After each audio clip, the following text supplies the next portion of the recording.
அப்புறமா என்னன்னு பார்க்கலாம். இப்ப பார்த்தீங்கன்னா, பார்க்ல வந்து மீட் பண்ணி பேசணும்னு சொல்லிட்டு விஜயும், காவேரியும் பேசிட்டு இருந்தாங்க இல்லையா? இப்போ பார்க்ல வந்து விஜய் வந்து காவேரி கிட்ட நடந்த விஷயத்த வந்து நம்ப சொன்னா தானே காவேரிக்கு பிரச்சனை. இத வேற மாரி சொல்லி பொண்ணு பார்க்கறத எப்படியோ கேன்சல் பண்ணணும். இந்த மேட்ரிமோனி இதெல்லாம் இதுக்கப்புறம் வந்து அவ வந்து கன்டின்யூ பண்ணக்கூடாது அப்படின்னு சொல்லி விஜய் வந்து யோசிக்கிறாரு. யோசிச்ச விஜய் என்ன பண்றாருன்னா, பார்க்ல நம்ம காவேரி கிட்ட பேச போறாரு. அப்ப காவேரி திருப்பியும் பார்த்தீங்கன்னா, பொண்ணு பார்க்குற விஷயத்த தான் ஆரம்பிக்கிறாங்க. உங்களுக்கு இந்த ப்ரொஃபைல்ல எல்லாம் எது புடிச்சிருக்கு? அப்படின்ற மாரி கேட்குறாங்க. உடனே விஜய் என்ன சொல்றாருன்னா, "உங்ககிட்ட நான் ஒரு விஷயம் பேசணும்." அப்படின்ற மாரி சொல்றாங்க.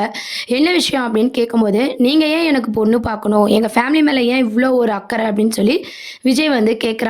உடனே காவேரி எப்படி புரிஞ்சுக்கிறாங்கன்னா, இத வச்சு நம்ம அம்மா சொன்ன மாரி இவரும் வந்து நம்மள கல்யாணம் பண்ணிக்க கேட்டுருவாரோ அப்படின்னு சொல்லிட்டு, உடனே காவேரி என்ன சொல்றாங்கன்னா, "நீங்க வந்து எங்க ஃபேமிலியால பாதிக்கப்பட்டிருக்கீங்க. உங்க வைஃப் வந்து எங்களால வந்து இறந்திருக்காங்க.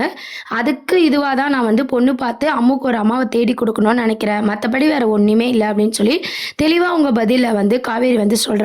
விஜய் என்ன சொல்றாருன்னா, இவ்ளோ தெளிவா காவேரி சொன்னதும், விஜய் என்ன சொல்றாருன்னா, "என் மனசுக்கும் ஒரு பொண்ண புடிச்சிருக்கு.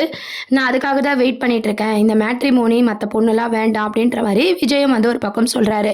உடனே காவேரி என்ன சொல்றாங்கன்னா, "நல்லதா போச்சு. ரொம்ப ஈஸியா போச்சு. அந்த பொண்ணு யாருன்னு சொல்லுங்க. நானே பேசி உங்க 2 பேருக்கும் கல்யாணம் பண்ணி வைக்கிறேன்." அப்படின்ற மாரி காவேரி சொல்லிட்டு இருக்காங்க. "டைம் வரும்போது நானே சொல்றேன்." அப்படின்னு சொல்லி விஜய் வந்து சமாளிச்சுட்டு இருக்காரு.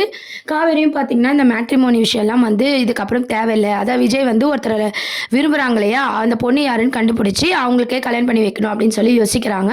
அதுக்கப்புறம் வீட்டுக்கு போனதும் காவேரி இந்த விஷயத்த சாரதாம்மா கிட்ட சொல்றாங்க. சாரதாம்மாக்கும் பார்த்தீங்கன்னா, பயங்கர ஷாக்கா இருக்கு. நம்ம விஜய் வந்து இந்த பிரச்சனையிலேருந்து தப்பிக்க தான் வந்து இப்படிலாம் சொல்லியிருக்காரு அப்படின்றத சாரதாம்மா புரிஞ்சுக்கிறாங்க. கூடிய சீக்கிரம் காவேரி மனசும் மாறும் அப்படின்ற மாரி சாரதாம்மா விஜய்க்கு வந்து ஃபோன் பண்ணி வந்து பேசிட்டு இருக்காங்க. தாத்தா கிட்டயும் பார்த்தீங்கன்னா, விஜய் வந்து காவேரி கிட்ட என்ன பேசினாரோ அத தாத்தா கிட்டயும் சொல்லிட்டு இருக்காங்க.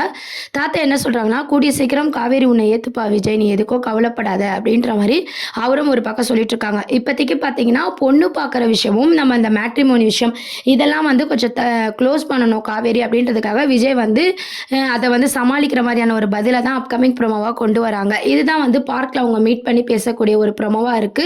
அது மட்டும் இல்லாம அடுத்த வாரத்துக்கான ஒரு ஹிண்ட்டும் பார்த்தீங்கன்னா, இது ரிலேட்டிவா தான் கொண்டு வராங்க. அதுக்கப்புறம் தான் பார்த்தீங்கன்னா, அம்முவோட ஸ்கூல் ஃபங்ஷன் அதுல வந்து விஜயும், காவேரியும் சேர்ந்துக்கிறது, அம்மு வந்து வின் பண்றது, அதுல காவேரி பங்கு வந்து எவ்வளோ இருக்கும் அப்படின்றதெல்லாம் வந்து இதுக்கப்புறம் வர ட்ராக்ல வந்து கொண்டு வர போறாங்க. ஃபர்ஸ்ட்டு விஜய்க்கு பொண்ணு பார்க்குற சீன வந்து விஜய் கேன்சல் பண்ண போறாரு ஏதோ ஒண்ணு சொல்லி. அத காவேரி வந்து ஓகேன்னு சொல்லி விஜய புரிஞ்சுகிட்டு வெயிட் பண்ண போறாங்க. இன்னொரு சைடு ஸ்கூல் ஃபங்ஷன் ரிலேட்டிவா வந்து விஜயும், காவேரியும் கலந்து நம்ம அம்மு வின் பண்ற மாரி காட்டப் போறாங்க. இதுக்கப்புறம் ஹைலைட் சீன் அப்படின்னு பார்த்தீங்கன்னா, அம்முக்கும் நம்ம காவேரிக்கும் தான் இருக்கும். ஸ்கூல் ரிலேட்டிவா நெறைய அப்டேட்ஸ் வந்து வந்துகிட்டே இருக்கு. அதுக்கப்புறம் மறுபடியும் தாத்தாவ வந்து காவேரி மீட் பண்ற மாரி ஒரு அப்டேட்டும் வந்திருக்கு. இதெல்லாம் தான் அடுத்த ப்ரோமோவா இருக்கு. என்ன ஆகப் போகுதுன்னு சொல்லி வெயிட் பண்ணி பார்ப்போம். Thank you.